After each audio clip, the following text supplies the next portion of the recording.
पाठ 11 रानी इजाबेला। पठन से पूर्व नर समाज में नारी शक्ति को आद्य शक्ति कहा गया है। यह उक्ति उसे गौरवान्वित करती है। सच ही कहा गया है कि सफल व्यक्ति के पीछे कोई नारी होती है।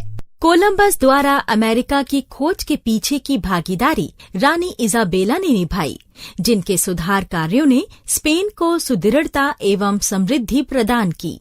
पालोस बंदरगाह से 3 अगस्त 1492 को कोलंबस की एक ऐतिहासिक यात्रा प्रारंभ हुई। उस साहसी अभियान की योजना तो कोलंबस ने ही बनाई थी, लेकिन उसे क्रियान्वित करने के लिए उसके पास साधन नहीं थे। उसने कई राज्यों से सहायता मांगी, पर निराशा ही हाथ लगी। कोलंबस जब इजाबेला के पास पहुंचा, तो इजाबेला ने बड़े ध्यान और सहानुभूति से उसकी बात सुनी। उन्हें योजना का महत्व समझ आया और वे सहायता के लिए तैयार हो गईं। कोलंबस को न सिर्फ राजकीय संरक्षण व राजकोष से धन दिया गया, बल्कि 3 जहाज तैयार किए गए।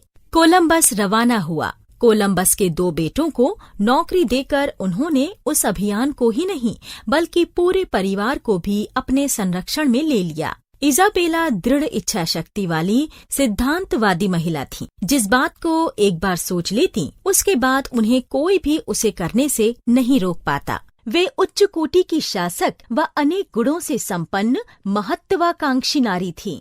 अपने सुदृढ़ मनोबल पर उनका पूरा विश्वास था और अपनी प्रजा के प्रति अगाध प्रेम। अपने जीवन काल में अर्जित लोकप्रियता और ख्याति को उन्होंने इतना व्यापक और अमर बना दिया कि आज स्पेन में ही नहीं, विश्व भर की महिलाओं में उनका नाम आदर से लिया जाता है। इजाबेला का जन्म 22 नवंबर 1451 को हुआ। वे कैस्टिल के राजा जॉन द्वितीय की पुत्री थीं। हेनरी उनका सौतेला बड़ा भाई था। पिता के बाद जब वह राजगद्दी पर बैठा, तो अराजकता और दुर्व्यवस्था फैल गई। दरबारियों ने इजाबेला से राजकाज संभालने की प्रार्थना की, किंतु वे राजी न हुईं। जब दरबारियों का दबाव बढ़ता गया, तो समझौते की एक राह निकाली गई। तब इजाबेला ने राज्य की संभावित उत्तराधिकारिणी बनना स्वीकार किया। राज्य की संभावित उत्तराधिकारिणी की कल्पना से ही इजाबेला अपनी जिम्मेदारी समझने लगी। उन्होंने प्रारंभिक शिक्षा दीक्षा की कमी को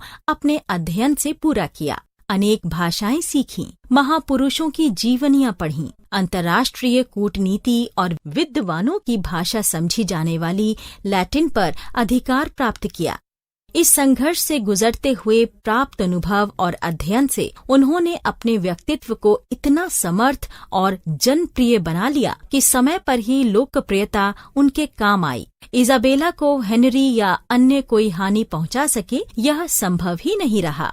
जब इजाबेला ने हेनरी की इच्छा के विरुद्ध अरागान के राजकुमार से विवाह कर लिया, तो हेनरी ने अपनी पुत्री जोन को उत्तराधिकारिणी घोषित कर दिया। विवाह के समय इजाबेला के पास कुछ भी नहीं था। अपने विश्वस्त साथियों की मदद से उन्होंने किसी तरह काम चलाया। विवाह के बाद फर्डिनांड अपने पिता के पास चले गए, क्योंकि वहाँ युद्ध चल रहा था। इसी बीच हेनरी के शासन में जन असंतोष बढ़ता गया और दरबारियों ने इजाबेला फर्डिनांड के अधिकारों की मांग की। निर्णय इजाबेला के पक्ष में आया। हेनरी व जोन के समर्थकों ने पुर्तगाल के राजा से मिलकर इस दंपति के खिलाफ युद्ध छेड़ दिया। इजाबेला कभी पैदल, कभी घोड़े पर सवार हो खुद सैनिक छावनियों का निरीक्षण करती थीं। इस प्रकार पत्नी की सक्रिय सहायता से फर्डिनांड दुश्मनों को हराने में सफल हुए। पिता की मृत्यु के बाद उधर फर्डिनांड अरागान के राजा बने और इधर इजाबेला कैस्टिल की रानी घोषित कर दी गईं। दोनों राज्य परस्पर संधि में बंध गए और अपनी शक्ति विकसित करने लगे। राज्य सुधार, जनहितों की रक्षा और सुचारू व्यवस्था के लिए वे अपने पति फर्डिनांड से अधिक योग्य सिद्ध हुईं। फर्डिनांड हमेशा राज्य विस्तार के बारे में सोचते, इजाबेला राज्य सुधार के बारे में। इस तरह वे एक दूसरे के पूरक बने। इजाबेला के राज्य में होली ब्रदरहुड अर्थात पवित्र भाईचारा नामक पुलिस फोर्स की स्थापना इतिहास की एक महत्वपूर्ण घटना है।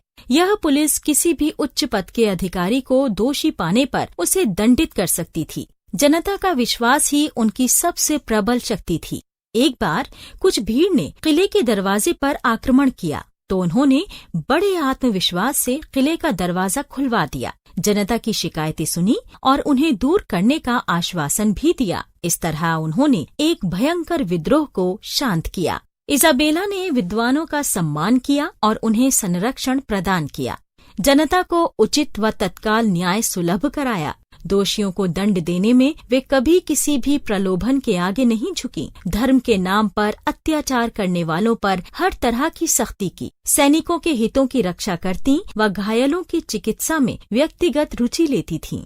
ग्रांडाना विजय के समय उन्होंने घोड़े पर चढ़कर सशस्त्र युद्ध में भी भाग लिया। मैड्रिड के म्यूजियम में उनकी युद्ध पोशाक आज भी सुरक्षित है। 26 नवंबर 1504 में 54 वर्ष की आयु में वे इस संसार से विदा हुई।